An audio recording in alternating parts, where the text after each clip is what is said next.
மகிழ்ச்சியின் சத்தம் வழங்கும் அனுதின தேவமன்னா. Voice of Joy presents Daily Manna by Reverend A. Benedict. தேவனுக்கு மகிமை உண்டாவதாக.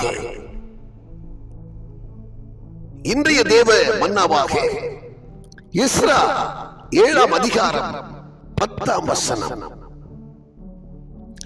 கர்த்தருடைய வேதத்தை ஆராயவும் அதன்படி செய்யவும் இஸ்ரவேலிலே கட்டளைகளையும் நீதி நியாயங்களையும் உபதேசிக்கவும் எஸ்ரா தன் இருதயத்தை பக்குவப்படுத்தி இருந்தான்.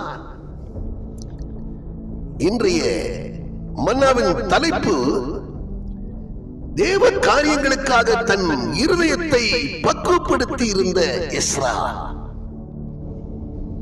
அவனை கேட்கிற அன்பான தேவச்சனமே, எஸ்ரா தன்னுடைய இருதயத்தை எதனாலே பக்குவப்படுத்த முடிந்தது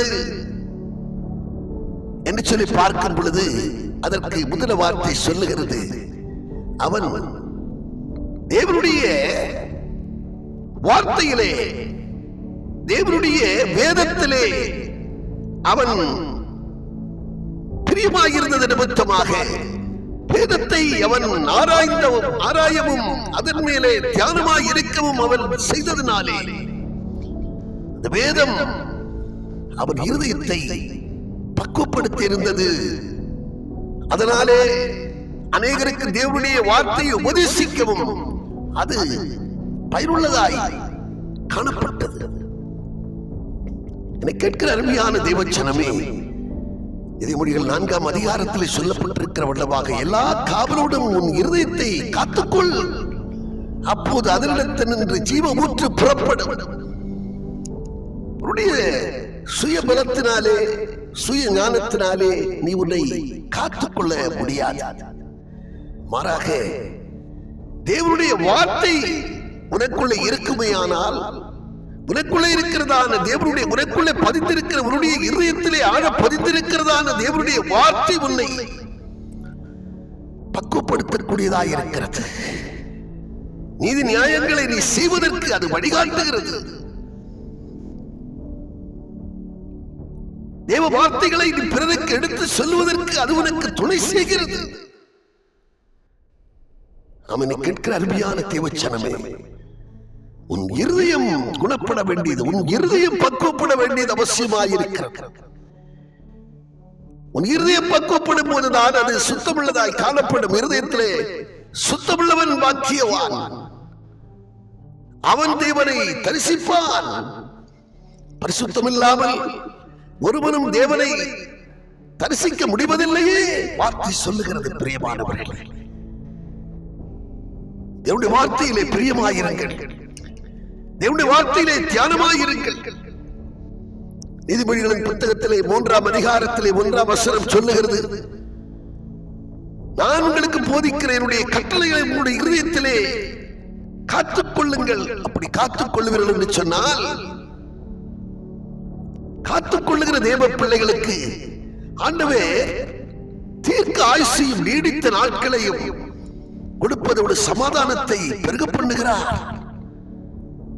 அதே அதிகாரத்திலே 4ஆம் வசனத்திலே பார்க்கும் பொழுது தேவனுடைய பார்வையிலும் மனுஷனுடைய பார்வையிலும் தயையும் நற்புத்தியும் கிடைக்கும்படி செய்கிறார்.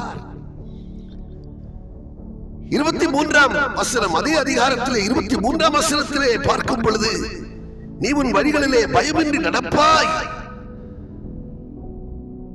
உன் கால் சிக்கிக் கொள்ளாதபடிக்கு அவர் உன்னை காப்பார். நீ படுத்துக் கொள்ளும் போது உன்னுடைய நித்திரை இன்பமாயிருக்கும், சந்ததியான திகிலும் பால் கடிப்பும் வரும்போது நீ அஞ்ச வேண்டாம்.